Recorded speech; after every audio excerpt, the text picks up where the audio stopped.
I was in middle school, probably 7th or 8th grade, and had just gotten home from school. We lived in a single wide mobile home. When you walked in the front door, you were dumped into the living room with a hallway and some bedrooms to your right. To your left was the kitchen and a hallway with the laundry room, bathroom, and my parents' bedroom at the end. My dad kept the desktop computer on a desk next to a window in the living room, where you could look left and see straight down the hallway to his bedroom. Anyway, I was home alone until my sister, who was in high school, returned home about an hour after me. While sitting at the computer scrolling through Facebook, I kept having this strong feeling that I was being watched from the hall on my left towards my parents' room.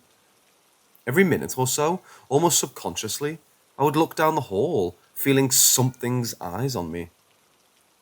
After about 5 minutes of repeating this, I told myself I'd look once more, then stop, because all I was doing was freaking myself out. So I do just that, except this time, I meet eyes with a woman standing at the edge of the kitchen and hallway. I completely froze. She was a partial apparition, mostly visible, but I could still see through her some. There was no colour to her except white. Her skin, eyes, hair, clothing, etc. We stared at each other for what seemed like eternity, but realistically about 15 seconds. And then I noticed that she had another spirit with her. To this day, it's still hard for me to remember what the other spirit was, but I know it was either a small child or a medium-sized dog. They just weren't my focus for some reason. The woman was. I blinked back to the woman, but she was gone, along with the other spirit that was with her. I told myself I was more than likely just seeing things from making myself paranoid, but still to this day, it haunts me. I wasn't afraid of the spirits themselves, more so just in shock that I actually saw something when I wasn't expecting to. I never saw the lady in white or her sidekick ever again. I wish I knew why she chose to show herself just that once.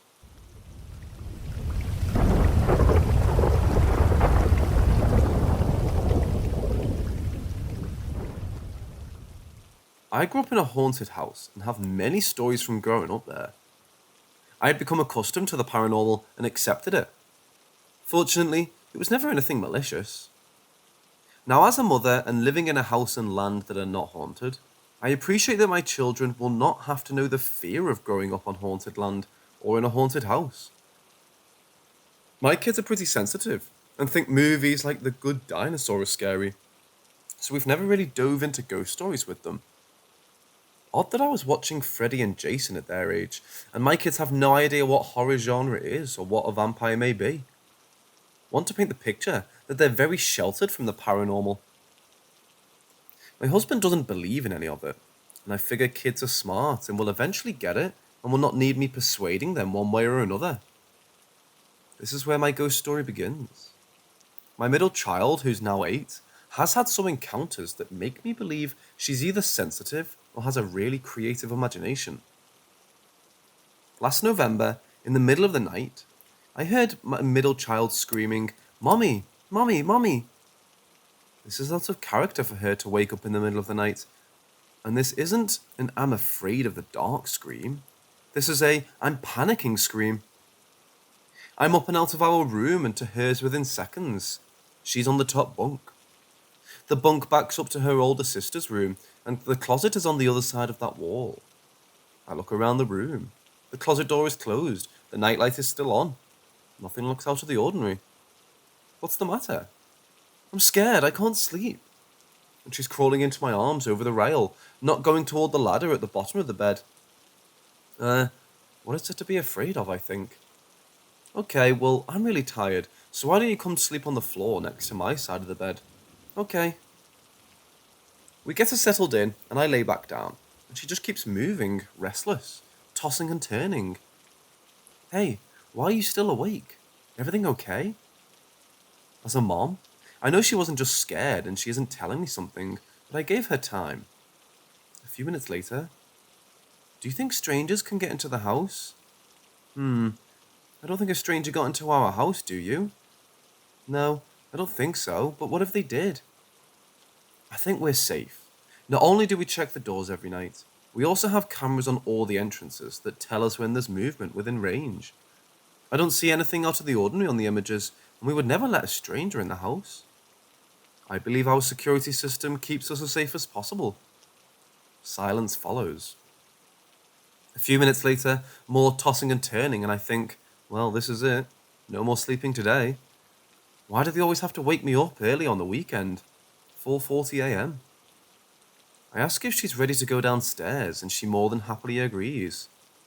We go to the basement so I could start some laundry. This is when she decides she's ready to talk about why she was screaming mommy. Mom, I think I saw a ghost. Do you know what a ghost is? Last time you said you saw a ghost, you drew me a picture of the Pac-Man ghost. So what is a ghost? A ghost is a dead person, just like me and you, but the inside. Alright, what happened? I'm keeping busy with the laundry and listening, so I don't add any fuel to her story or show anything as concerning me. I woke up. I opened my eyes, and there was a little girl with her head on my pillow. Her mouth was open, and she had braids and a dress on. Well, that kind of freaked me out, so I decided to turn over and face the wall. The wall. There was this thing. It was all black. It had a pointy hood, and it was coming through the wall towards me. It was so dark, and that's when I started screaming for you. Can you describe this black thing? Have you ever seen a picture of it before? Not exactly, but it's like the dark pony on My Little Pony that has the jacket with the hood on it. But the hood was pointy at the top, and I couldn't see her face. It was scary. She's telling me this, and I'm absolutely amazed that the little ghost girl didn't scare her. Seriously, if I woke up to someone staring into my face like that, my reaction would be to turn around and face the wall. Now I'm concerned. What she's describing to me sounds like the Grim Reaper, and everything I know about that is it appears to those whom are about to die. I go back upstairs and I Google the Grim Reaper and show her one that doesn't have a skeleton face, but more of the hood style. Yes, Mom, that's exactly what I saw. She's now playing with her tablet, and I'm searching Google for what does it mean. I don't want my healthy 7-year-old girl taken away from me. What day is it? No. I can't believe this wasn't the first thing I thought about today. This is the first time in 8 years that this wasn't the first thing on my mind when I woke up. My 5-month-old niece died on this day 8 years ago. The loss still hangs heavy on our hearts. We didn't mention this to our kids. We were too busy this year, and we forgot to put out our remembrance candles. We haven't mentioned her in a long time. Did she get a visit from her? Is it just a coincidence that it was the same day she died 8 years ago? Why was the Grim Reaper or another entity be present with the little girl? Our house isn't haunted. We've been here 6 years. I can't find much about the Grim Reaper or anything like this happening to others, but it's freaked her out, and my mother too. She conveyed the fear she felt that day to her sisters. She wouldn't return to sleep in her room until mid-February 2019. She began by needing someone to go upstairs with her. She eventually would begin going in her room during the day, and only if someone else was with her. Then it grew to her going into her room during the day by herself, but never at night, and never to sleep. The 3 girls slept in a triple bunk in one of the rooms for almost 3 months, closest to our room, all throughout the holidays. She eventually returned to that room, after someone did die, my grandmother. A death I've dreaded for my whole life. She raised me, and was the mother figure in my life. It's been almost a year since this has happened, and nothing else has occurred since. The middle child sleeps in her room every night, and I don't want to ask her about it again, for fear that it will send everyone into being scared again.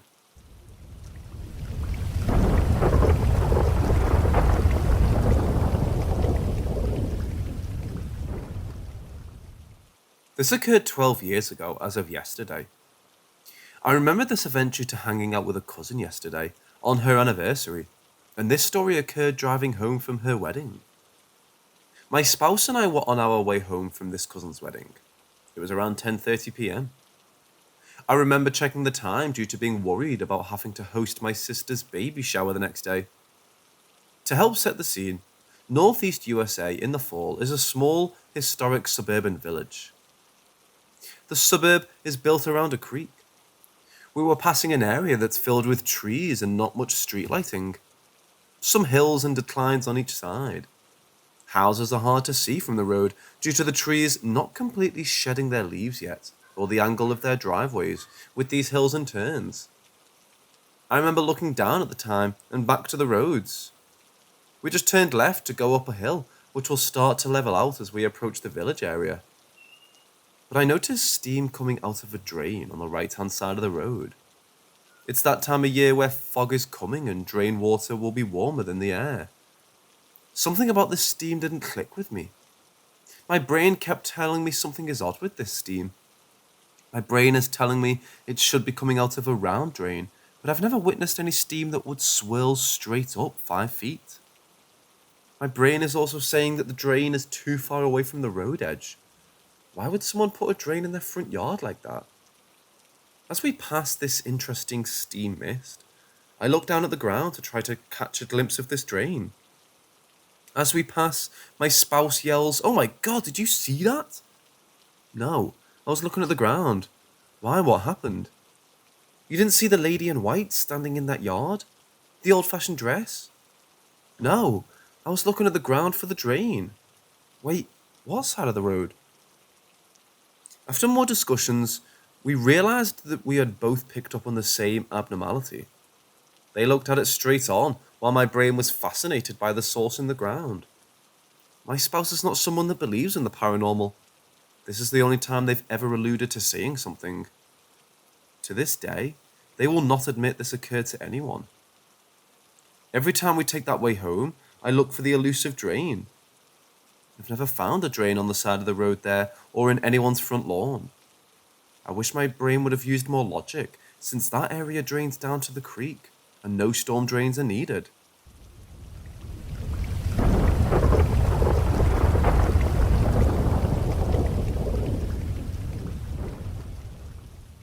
This occurred when I was around 10 years old.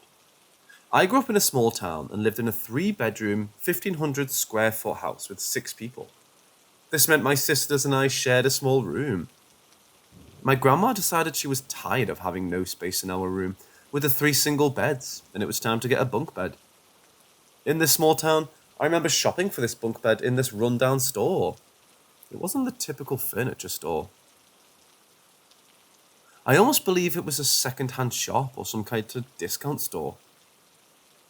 By the time I was in my teens, this building was turned into a billiard and game room. This place wasn't there long. The exciting day arrived. We put the bunk bed in the room, moved in a dresser with a small black and white old TV and Atari. These were not new, but moved from another location in the house. This was the late 80s. Yes, we had an Atari when everyone else had a Nintendo. The Atari and TV were placed so that I could sit on the end of the single bed and use it as a chair while we played the Atari. The space between the single bed and bunk bed was approximately 2 or 3 feet. This is when the paranormal activity in our room started to become frequent. I had opted to take the single bed since my sisters really wanted to sleep in the cool bunk bed. They have more stories than myself. Anyway, one night, I remember being alone in the room, playing on the Atari. My grandma and mum were talking to some family members that had stopped by, and my sisters were watching TV in the family room. Again, small house, small room. I know I was alone in the room. Being alone and being alone with the Atari was something that didn't happen often. I was focused on my game when, to my right, I could hear the bunk bed shake a little. Like someone just grabbed it and shook it for a second. That had to be in my imagination, right? A few seconds more go by and the thing shakes again, this time for a few seconds. I remember distinctly telling myself, don't be afraid, don't look, it's nothing. Almost to a new high score, and if I die, I don't have to give anyone else a turn. After a few seconds go by, as I keep playing my game, it shakes a third time, for what I remember being the same interval as the last. Again, I tell myself to be strong. Don't be afraid, it's just your imagination. Don't even look. Well, with whatever was happening, I must have pissed it off with my lack of response or acknowledgement.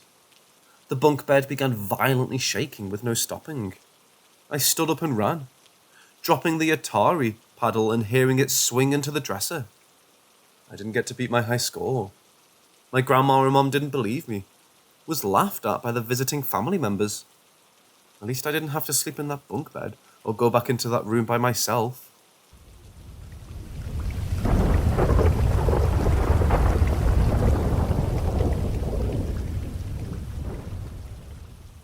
Last weekend, my girlfriend sent me a link to a Facebook post for a ferry museum and nature trail. She's excited to go there for a date. They have peacocks and I'm excited because I love nature. Sounds like a win-win. So I only look at the pictures of the post before saying yes. Later, we're in the middle of our date day and decide that yes, let's go to this museum, even though it's a little far away from where we live. The museum is down a small declining hill, just past a family-owned gas station. The hill is lined with witch glasses, succulents, and decrepit tricycles like a mock fence. Yet it still just seemed quirky when we arrived. There were peacocks as soon as you stood inside the main gate. This gate sectioned off the start of the nature trail, while in front of it was a series of old buildings, sheds, barns, which gave the effect of a very small town or compound. We start within the trail. On both sides atop posts there are birdhouses made to look like different styles of churches. And on each post there's a sign. Some say live, laugh, love. Others say you are a guest here. It's obviously an attraction with Christian themes, which is fine, but unexpected. None of the reviews mention any of this. They also failed to mention the clusters of stone angels and cherubs, the isolation trail that leads to the river like it has a purpose, the disembodied cows and moosehead on the way that I started to feel off 20 minutes into our walk. A little bit heavy, anxious, but without the racing heart. An uncomfortable feeling, but oddly, not one that made me want to leave. Maybe it was because the brush and bushes are so dense, you can't easily tell if there are children from a family ahead. Or if you're crying or the peacocks, as they sound very similar. We continue on past the two warm bronze statues of Einstein, Mark Twain, Lincoln, etc., and the tennis court-sized slabs of concrete hosting children's statues in various activities. Roller skating, stilt walking, reading, jumping. After another larger cluster of angels in prayer, we reach the end. We haven't even visited the little ghost town or the museum, but I'm starting to not want to stay. There are mannequins in the buildings. Not engaged in normal activities though, like you might think someone would use them for. In one building, a woman stands looking out the front door while another figure lurks in the background by the counter. Not at it, just by it. The more notably strange part was all the other 6 or 7 cars in the parking lot. Yet I had only seen 2 groups of people besides us. It was very quiet though, besides the crying. The radio seems to not want to work as we're leaving the site. It fades in and out quietly while we try to get Google Maps to connect. It does, once we leave. All we can do is laugh, almost hysterically, because the feeling changes the farther we go away from the place. The heaviness is dropping away, but slowly. I wasn't the only one who felt it, so was my girlfriend, who says she tried not to look at the angels for too long because she couldn't be sure they were not looking back at her as well.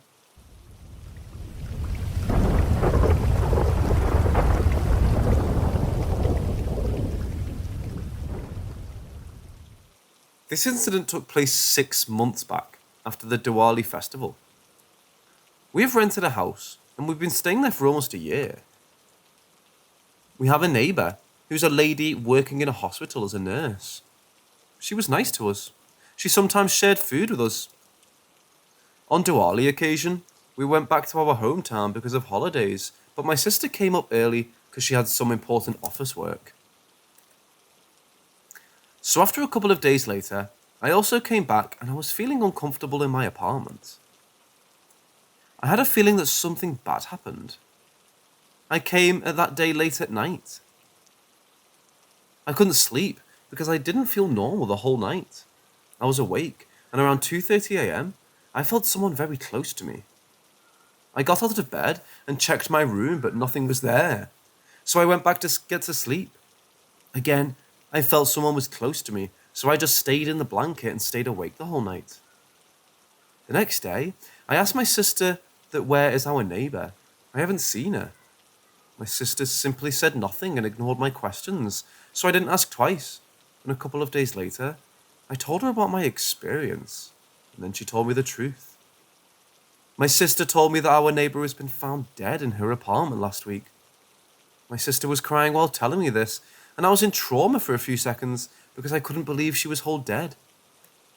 Then I realised why I was feeling uncomfortable on that day when I got back to my apartment from my hometown. That lady was a good person. During Ramadan in the morning, she used to cook for us for a fast. She treated me like her son. Can't believe she's gone. I don't know her family background, but I know she was staying all alone in that apartment. I didn't get a good chance to say goodbye to her. That was the bad part. This isn't scary at all, but sometimes I feel her around me. Never seen, but I feel she's there. When I pass her apartment, I feel like the door will open and she'll come outside with her smile. I know it's never going to happen, but I always look at that apartment anyway.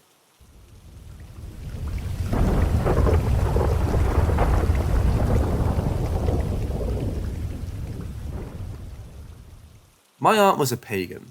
She taught me a lot, and I started my religious study around 13. I stayed in the church until I was older. Alone, my mother was not a fan of churches. I later realised I agreed with her, but I studied other religions for a while. Honestly, one of the reasons I stopped was walking into a Baptist church and being treated like a slut for refusing to let the boys touch or talk to me any way they liked. Anyways, my aunt taught me a lot, and I read a lot. And as it's never actually been my religion, I can say that it makes more sense to me than many others. My aunt died about 10 years ago. At the time, it floored me, as she died in a brutal car accident, and I was supposed to go with her. But she was a wonderful woman and loved me very much. So, of course, when I didn't get a visit from her right away, I thought to myself that the afterlife must not exist. But then something started to visit me at night.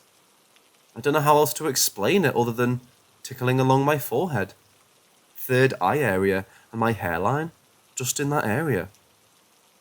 So I naturally assumed it was her. It became a comfort to me at night. As I laid down for bed once in a while, the sensation would visit me. I'd even ask yes-no questions and try to get answers. What's weird is it's progressed throughout the years. At first it was once in a while, then nearly every single night. Now it happens basically daily, sun or moon.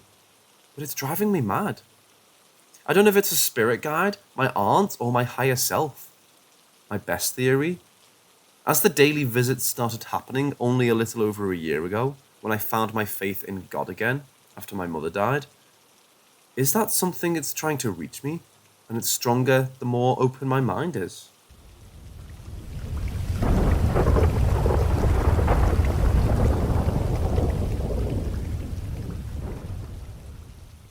I was 11 years old when my grandpa died. On that day, my brother and I were in the living room playing games on the PC. Suddenly, I turned around and I saw a pigeon standing on my window. In our country, that means something bad is about to happen. 30 minutes later, we got a phone call saying our grandpa died. Me being that young, I didn't understand what was going on. Later, we got to our grandparents' house, and the moment I stepped in, I smelled something. It smelled like death. I saw my grandpa lying in the casket. His pale skin, his eyes were wide open. I stood there watching my grandpa's lifeless body. A few days later, my grandma was scared to death. She couldn't sleep in her room, so she slept in the living room. She claimed that she saw him. Maybe it was her imagination, or she actually saw him. One day, we were all sitting in the living room when my mom decided to ask her, "Do you see him at night?" Grandma replied, "Yes, I see him every night. I'm terrified to sleep in our bedroom because I can see him and he talks to me." My grandparents slept in that room for 61 years, and this was a really big change for her. Everything she knew just disappeared. Let me tell you something about the house. The house is old. It was made from stone in 1958. Even in summer, it's a very cold place to stay. In the living room, she has these three old paintings that are painted with dark colours, and they're actually creepy religious. She also has a furnace, so that's the only warm place in the house. She has this big hallway and this really old mirror. It's so old, you can't even see your reflection. At the end of the hallway is the attic, turning left is the kitchen, and another scary long hallway that leads into another part of the house. That part of the house also has a big hallway and 6 rooms. All rooms are the same. But this one room was uncomfortable to me. The room itself was big. The ceiling was made of wood. The bed was in the middle, and next to the door was a big, scary wooden closet that I never opened. Why is that room uncomfortable for me? Because that's where my grandpa died, and whenever I enter that room, my hands are shaking like crazy, and I smell this exact smell I smelled 3 years ago, in that exact room where my grandpa died. I'm convinced that he's still roaming around the house, especially around those 6 rooms.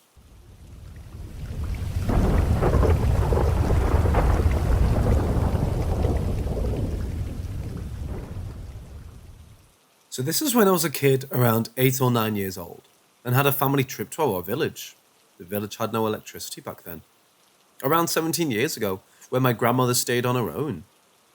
The day we visited, it always used to be a surprise as there was no phone connection too, and letters never arrived, so she wasn't well prepared to receive us. I clearly remember it was a vivid sunny afternoon. Granny asked if I wanted to go to the nearby woods. It's a very small patch of land with old trees. She'd be fetching wood for cooking.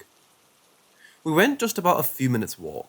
Then what I can only describe, we heard a chopping kind of sound to our right. Granny simply shouted, "Who's there?" As the sound didn't stop, she walked towards it, and all I could see as we went closer, about a few meters away, there was an axe kind of weapon, cutting a tree on its own. The thing is, it was around only 1 or 2 feet off the ground. There wasn't anyone holding it, and the tree wasn't even shaking or something from the hit. I didn't get what I saw. Then my granny just grabbed me tight, asked me to stand behind her, and she asked again, "Who was there?" The sound stopped, and I didn't hear any footsteps either. She then literally dragged me by my hand to the house, where I was visibly shaken, terrified, and crying. She told something to my dad in the other room, and Dad seemed worried.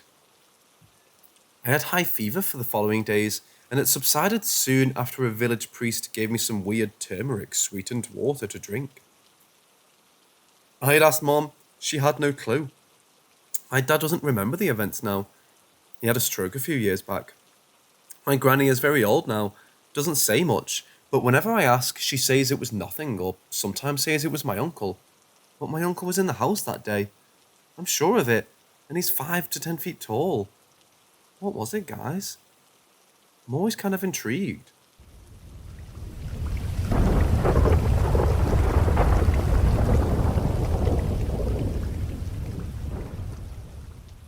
This used to happen to me when I was a teenager, and lasted roughly from when I was 14 to 15 years old, shortly after I started high school. Before that, it had happened to me from time to time, but it was during those years that it was at its roughest and scariest. I dreaded going to sleep back then, because for a time, this would almost happen to me every day at about the same time. Back then, when I went to sleep every night at about 3 or 4 a.m, in the morning, I'd be awakened by the same dream or nightmare. It would start out as me hearing someone opening my room door, and what I would see was a little shadow child peering out from it, and then rushing towards me and jumping on my chest. It felt as if a massive weight were on my chest, and all I could do was just struggle to breathe while having the greatest fear that I had ever felt course through me at the same time. In these events, I could have done nothing but just simply wait it out. It often felt like it would go on for minutes at a time, but in actuality, it probably lasted 30 or so seconds. The scary part in all of this was that whenever this happened, I would wake up sometime before, just enough for me to stare at my wall clock. And when it knew I knew what time it was, that was when it would strike. Also, afterwards, whenever I was awake and had run out of my bed and turned on the lights in my bedroom, the door would always be slightly open. Just a few inches. This was what separated it from what I now know as night paralysis. The scary part of all of this was what it seemed to have known that I could do nothing against it, as I was too scared to tell my parents and my siblings because I didn't want to think I was crazy or a coward, so I just dealt with it. It only stopped once I had stopped getting afraid of it and simply just let it do what it did. I mean, I couldn't run away, nor did I want to tell anyone, so as a kid I just let it happen night in and night out. It eventually stopped, but for that year in my life, it was one of the most traumatic and scary in my life.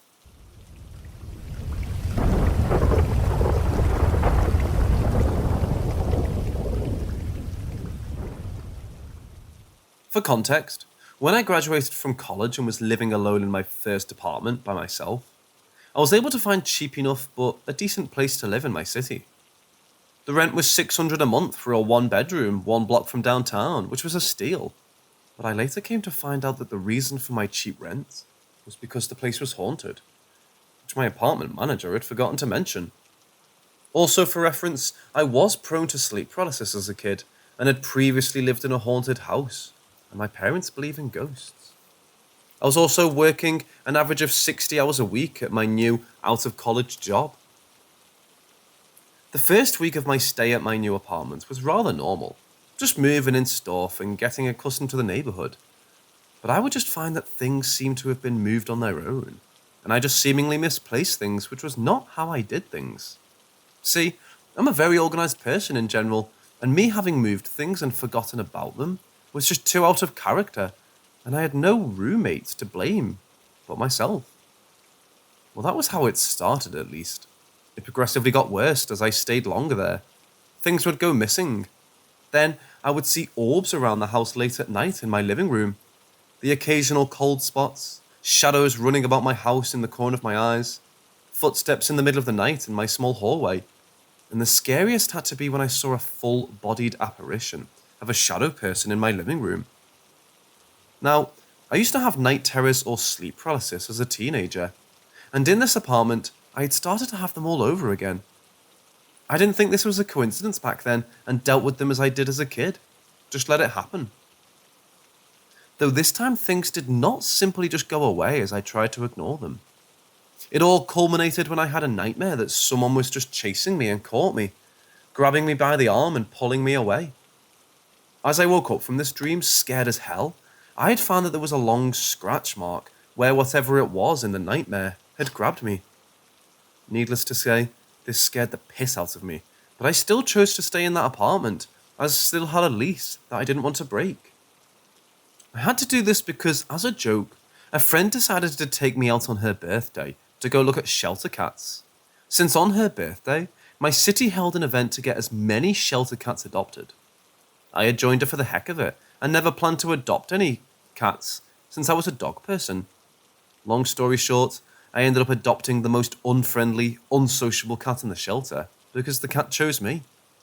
It simply walked up to me and rubbed up against my leg, purred, and said it was going home with me. And it did. I named her Kitty. Well, when Kitty moved in, all the hauntings in the house stopped. She was a bitch of a cat and super territorial. I do not know what she did or how she did it, but the hauntings that had bothered me for months disappeared almost overnight. I guess she brought in a different, more overpowering energy than whatever spirits were there.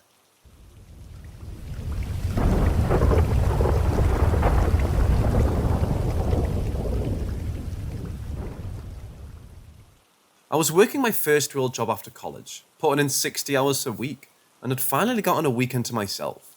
And I decided to do nothing but just stay in with no clothes on all weekend. I was sitting down on my couch and watching Netflix in my living room and had fallen asleep. Sometime later in the middle of the night, I had woken up and felt a chill go past me. I looked up and saw a shadow in the corner of my living room and was scared stiff. I tried to move but was too scared to, as I saw that the shadow seemed to be growing as it looked at me. But just then, I also realized that I was naked.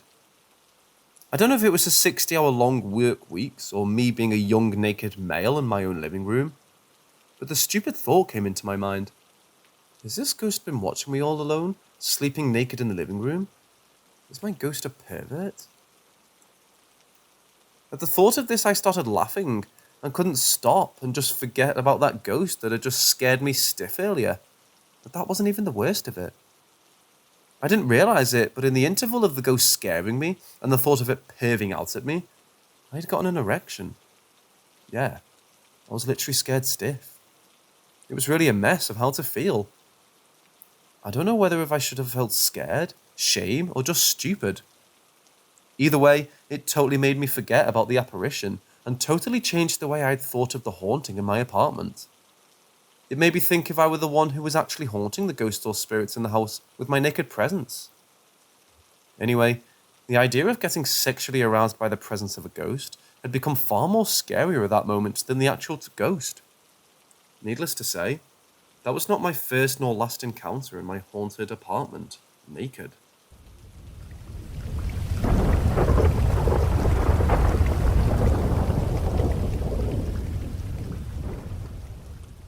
In 2015, I was on a boat travelling from Sweden to Estonia with my family. It's a small cruise ship with maybe 100 people on board. I get pretty claustrophobic in tight quarters with a lot of people, so I tried to stay on the deck as much as I could. It helped that the views we passed as we sailed were incredible. Small islands with little cottages, deep blue waters and a clear sky. I enjoyed standing by the rail of the ship and looking around, which is how I saw the thing. I heard a sound from below me, near the water. I don't know what the sound was, I can't recall, but I looked down anyway. 4 long, thin horns sticking directly out of the water in front of me. They were easily 4 feet long from the top of the water, where I assumed the base was to be tapered tips that stood in the air. At first I thought maybe it was the remnants of something that had sunk, but it moved with the boat.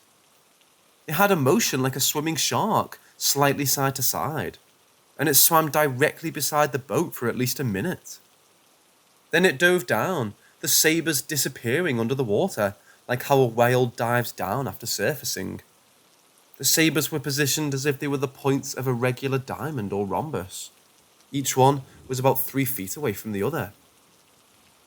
I've researched fish and animals that live in those waters and can't find anything that matches what I saw.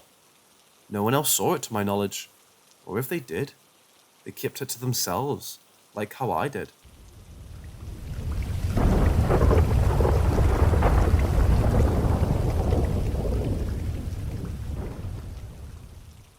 I've experienced different paranormal events throughout my life, and I've always been on the fence believer. Working in theatres for so many years, I'd heard things often, seen a few things here and there, but nothing got under my skin as much as the subliminal haunting I experienced. I had just moved with my parents into an older house, in a new state and town. The previous owners had left a lot of things behind, mainly storage bins in the attic and a few decorations, and I would always find the most interesting things in my room. I was in my second year of undergrad and was staying home for the summer, and I started having these dreams. In these dreams, I was always very sick and dying, or someone I loved was dying, and they needed a bone marrow transplant to live. I dreamt about this every night, until I left to go back to school. Then I was obsessing over it. All I could think about was the donating bone marrow, to the point that when I heard a Be The Match rep was coming to my campus, I signed up to donate with them without even thinking twice. As soon as I signed up, the dreams and obsessions stopped. It was like I was finally calm and all of this deep-rooted anxiety left me. I texted my mom that I had made a big decision and wanted to call and talk to her, and she called me almost immediately. The weirdest thing happened to me today, she said. I told her that I had a weird day too, but she continued. There was a 5K that went through our neighbourhood today. I asked around to figure out what it was for, and it turns out it was to raise money for this bone marrow transplant charity, in honour of the woman who used to live in our house. She died waiting on a transplant. Isn't that weird? And we didn't even know it. Sometimes seeing things or hearing things aren't as scary as feeling things deep inside, like the need to help when someone is in need, even if that someone isn't alive anymore. A call for help from beyond the grave. I stayed on the list for a full 3 years and plan to continue being available as a donor.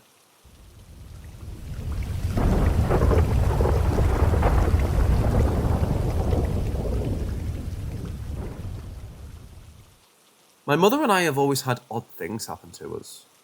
When I was younger, music boxes would play on their own at night. Toys would end up in places I hadn't put them. My mother has caught a voice on a recording she couldn't explain.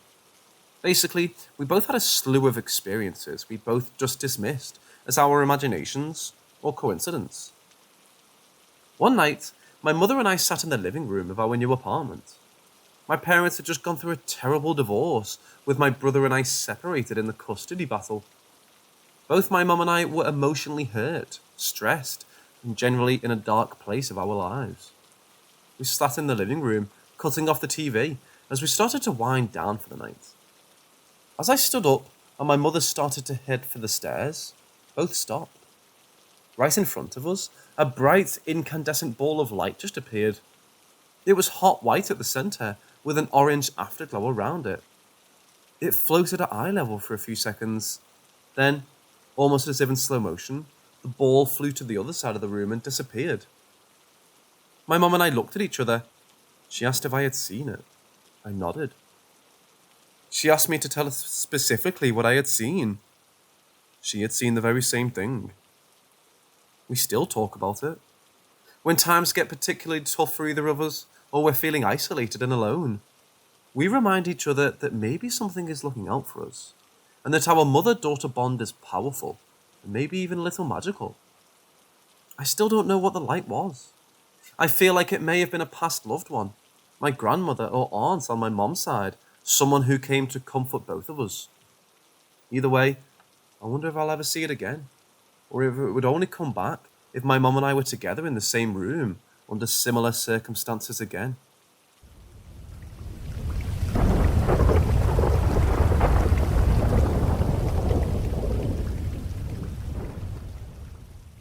Back in 2016, I was dating this guy who happened to live right down the street from me. I used to walk to his house at all times of the night. We live in a small city in upstate New York, and the closest wooded area is about 5 to 10 minutes from where we live. So this night in particular, it was around 11 p.m. I was making my way to his house as usual, and once I got there, I decided to smoke on the back porch before letting him know I had arrived.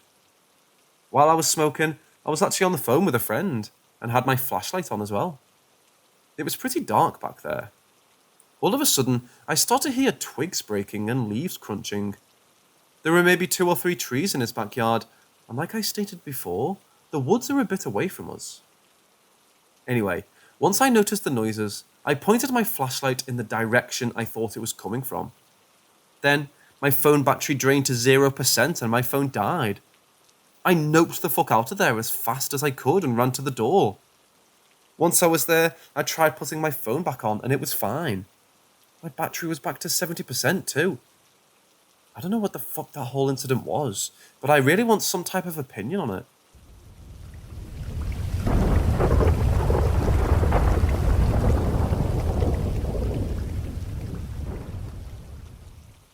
So I have a billing up tray where I roll my spliff. On that tray I keep a purse. In that tray I keep my tools. I sat on the floor between my bed and the window. I opened my laptop and set it on my bed and found something to watch on Netflix. The space between my bed and the floor is just big enough for me to sit in. So by sitting on the floor, I'm eye level to the screen on my bed, and I can reach up and wash the spliff out the window. When I smoke in my room, I sit on the floor because smoke rises, and I like to imagine it's just wafting out the window. So I'm sitting on the floor, I've set up the Mac, I've rolled my first spliff of the night on my tray on the floor. When I've finished building it, I slide the tray slightly under the bed because, as I said, it's a small space between the bed and window. I spark the spliff with my yellow lighter and I smoke my spliff. The spliff goes out a couple of times. I relight it. The spliff goes out again and I look for the lighter. It's gone. Earlier that day, I had been watching videos about parallel universe theories and the Mandela effect. So after checking the obvious places, my tray, my little bag, the windowsill, I think to myself, maybe I've jumped realities. But let me be clear, I haven't moved from this space. 100% certain of it, I haven't moved. I've not been paying attention to where I've been putting the lighter, but I haven't had to look far the previous times the spliff has gone out. So I'm certain I'm going to find it. It's 100% within arm's reach of where I'm sitting. So I check the obvious places again and again. It's not on the windowsill, under the bed, on the bed, under the mat, in my pockets. It's not anywhere. By now I'm getting frustrated. I want to finish my spliff and go to bed. I've turned the purse inside out. Literally every crevice. I'm looking in places that it clearly isn't going to be because, again, I haven't moved. But I look anyway. On top of the wardrobe, where I keep my tray when it's not in use. Everywhere. At this point, I'm scared to widen my search beyond my room, because if I find it anywhere outside of my room, I'm going to be scared. But I need a light, so I hesitate, but I decide to go look around the rest of the house. I even go outside in case it's fallen out of the window onto the grass, and I can't see it in the dark. So I do that. Anyway, the point is, my search was extensive. No lighter, so I gave up. So now my silly thought about jumping realities isn't feeling so silly. So I say out loud, just know that you're going to have to put this lighter back somewhere really creative, or not at all, in order for me to not think that I've jumped dimensions. I say this as if I'm talking to a ghost or something. I don't know. But anyway, the next morning, it's still playing on my mind. I pull my tray down and have another look around my bed and window in the light of day. Nothing. By the evening, I've forgotten all about it, and I'm pulling my tray down from the top of the wardrobe again for my evening spliff. There it is. On my tray, right there. The tray's squeaky clean from my previous night's extensive search. Just my bag of tools and weed. And the lighter.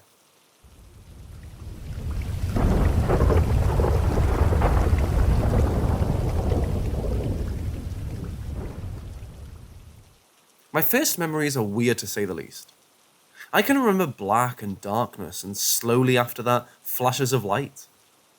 Quickly following were instants in time where things were happening. Just that they didn't happen yet. At first, they were still frames like photos, but it felt like I was living in the frame. Soon after, scenes started to flash one after another, playing out things I didn't recognize or understand. Slowly, everything caught up and I was currently me, a little kid living with my parents. I didn't understand what happened at the time or why, and while it was happening, I didn't seem to think or feel really, just remember. Soon after though, I started to recognize scenes in my life that hadn't played out yet, and know things that I shouldn't have known. It was never as specific as I know this person's name, but I could tell you if I was related to someone before being introduced by the family, or how certain things would play out in certain situations. As I grew older, the memories of these scenes started to become vague, and I started to have periodic déjà vu, having strong feelings of how certain things would play out. The duration between this déjà vu started to become longer and longer between each event, and the feeling of how it would play out has dulled to just recognition that I'd seen it before. I think it's been almost 2 years since any déjà vu. I told my family about it when I was much younger, and they thought it was weird, but they didn't think I was lying to them. I've accepted that it could have been my brain tricking itself into déjà vu, but I still remember having that as my first memory, and the things that happened after.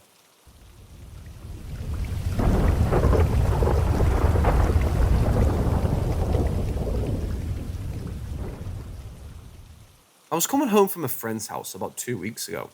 It was after watching the second episode of the new AHS season.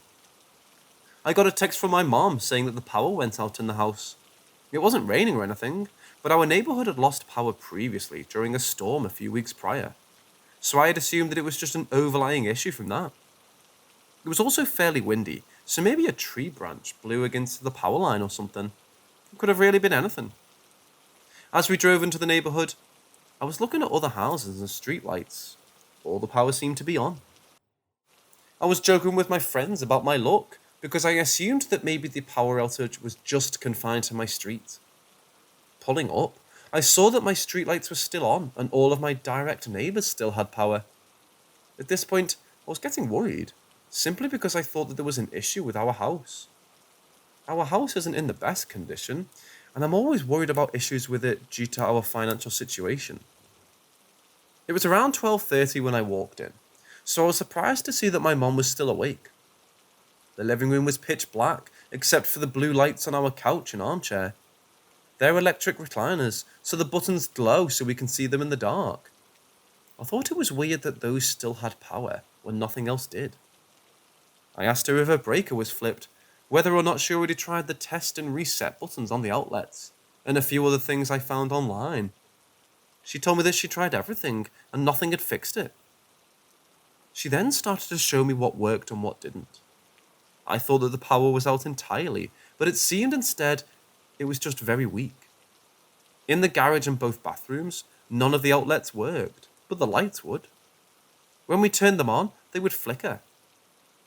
Other than these lights and the buttons on the furniture, it seemed like power was completely gone.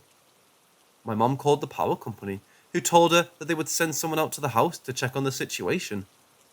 At this point, I was reading a lot online and was convinced that he would have to hire an electrician.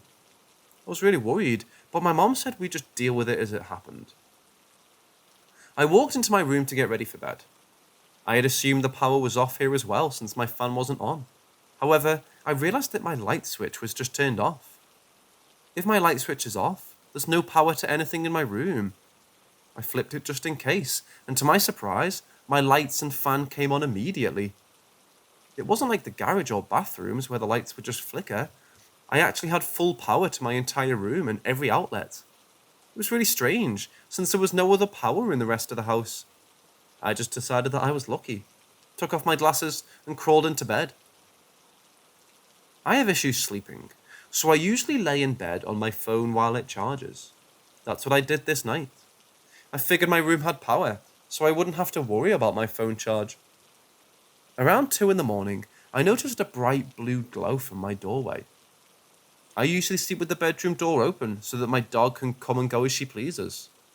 So if the TV is on in the living room, I can see the light in the hallway from my bed. The issue here is that the power was still completely out. The AC units in the living room were still off, and if the power had come back on, our TV wouldn't have turned on anyways, unless we did it ourselves. I looked at the door, and I saw that the blue light was coming from a tall figure. It was just standing in the doorway, and my eyes were pretty bad, so it was very blurry. I couldn't make out any facial or other distinguishing features. I didn't feel like I was in danger, but I was still pretty wary because I've never had an experience like this. I've heard voices and seen shadow people and all manner of other things, but this was completely new. I stayed very still, and after a few seconds, the figure looked like it was walking away. The light faded as it moved down the hallway, eventually disappearing. As soon as the light had completely disappeared, the power went off in my room. It was very quiet, and I was thinking that maybe it was just my mom with the phone flashlight checking on me.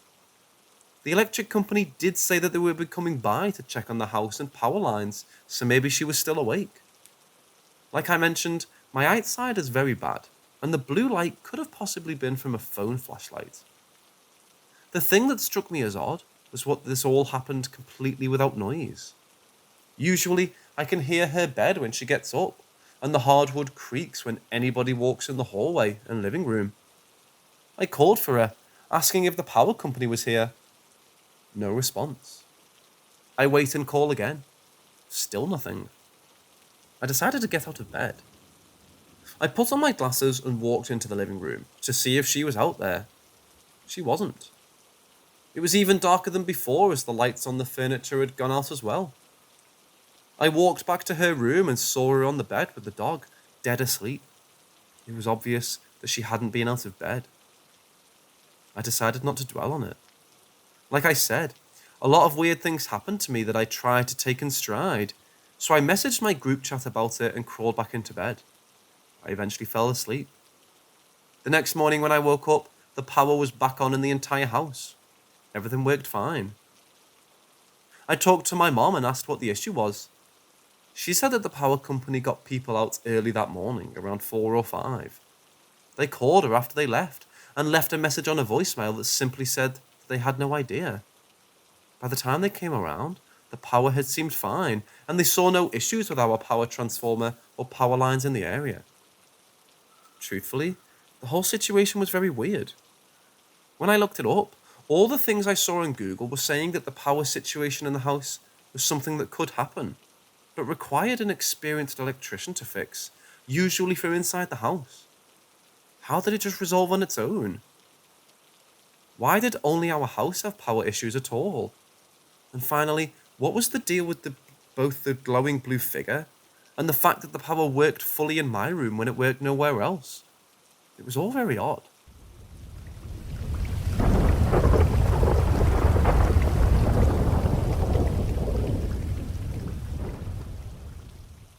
I direct a bunch of kids each year about stage theatre, and one of my new kids who's worked with this year experiences this. He heard it through one of the more senior boys who said he noticed the kid, who we'll call John for privacy's sake. He said that he saw John looking at something weirdly and leaning forward and went to ask what was up. John said that he doesn't want to tell because people wouldn't believe him, but that he sees shadow figures around. He doesn't see facial features or anything, just the figure itself, and it eventually just vanishes as if it implodes. At this point in time, they had been on the theatre stage that we practiced on, and had said that he saw a shadow by the back wall. And he had heard whispering and was trying to make out what he was saying. Apparently something with an S sound. After he had spoken with him in more detail, he told me that apparently it started when he was a kid, and he hadn't thought much of it. But later that day, he had gone over to a relative's place and saw a picture of his great-grandfather that looked oddly like the shape of the shadow. However, it's not just one shadow he sees multiple. Bring him back to the present day. When asked what he sees right now in the theatre, he said he sees one by the back wall, one by one of our props, which was a fountain, one by the back exit, and one in the audience. They never do anything to him, and he has experienced this for so long that it doesn't bother him anymore. Apparently, when he closes his eyes to go to sleep, he still hears them whisper, but it doesn't bother him as he's used to it. This is where things get a little more interesting. The boys do bonding activities, where they share their honest highs and lows. And apparently, when someone is upset or sad, the shadows converge on them.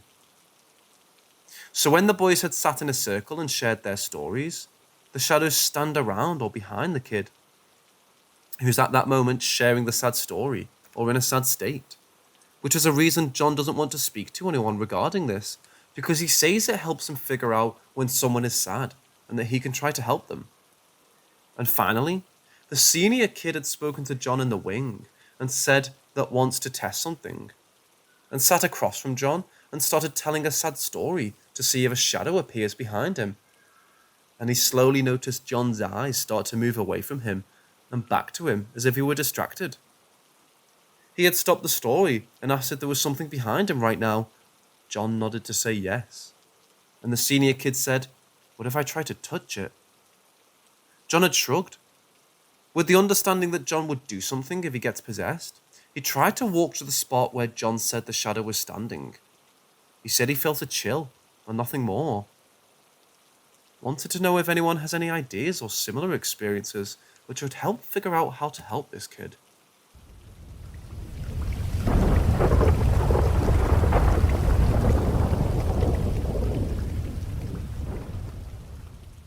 I'm a descendant of the famous Winchester. She was my third aunt. She's part of my mother's side of the family, and my family has a fuck ton of demonic things, spirits and ghosts. I've even seen a hellhound running across roofs when I was walking home with my buddy Gabe and his Australian shepherd called Blue. I'm going to tell my stories, then my mother's, then my uncle's, then my grandparents'. I'm going to start with the newest story and go backwards timeline-wise. So the newest one I remember was done by my own ghost, whom I have named James, who's a poltergeist, whose name means noisy ghost, and he lives up to that name, because when I was getting Halloween stuff out of the crawl space of my grandparents' house, that and a box of Christmas stuff got pushed off another box, and it didn't just fall. No. It didn't just go downwards, it went flying sideways, and I just said, "Hey, James," as I picked up the box and put it back where it felt and pushed it back to where it was before. This next one is the one I teased at the start with the hellhound bounding across the tops of houses. My friend Gabe with his dog Blue was walking me to my home after a few hours of playing video games at his house, and we were listening to the amazing horror YouTuber called Mr. Nightmare. I don't remember what one we were listening to at the time. I think it was a trucker horror story. Blue started walking slower, and I then looked away from the phone and my buddy. I looked up at the roofs on the same street as my house. Gabe lives a street or two away, and it's around a quick 5-minute walk if you're going at a normal walking speed, but we were walking slowly at the time. Now at this point I froze, as Blue did, as I saw this huge thing going across the roofs, and I said, "Hey Gabe." "Yeah? What the fuck is that thing?" Then he saw that thing, and then it made a sound like a screaming mixed with an evil howl. This thing was huge, and it scared the shit out of us. After that thing ran off and jumped off the roof into our backyard, we turned off the phone and stood there for what felt like years, when it was most likely only around a minute or two. We then just walked home, and I acted like nothing happened, because I've seen a lot of paranormal shit. Now for the one before that. Gabe and I were at a casino with his parents, and were taking pics with my phone at the time, and that phone was an S5, the ones known for exploding. But that's not part of the story. Now when we were looking back over the photos in the car ride home, we saw something or someone in one of the pics.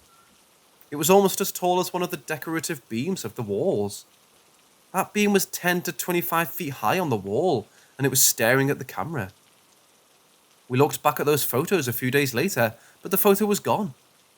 No one had touched my phone, and I didn't delete anything. The next one was done by James yet again, or it might be my dead sister Grace, who is also in the list, but we'll get back to her later. So my grandfather and I were going up the stairs at my home. Now my room is at the top of the stairs and to the right. My room then started playing either metal or dubstep. Now mind you, there was nothing that could have even made noise, and nothing that could make anything that sounds like what I listened to. My grandfather and I both heard it, so we opened the door, and it stopped.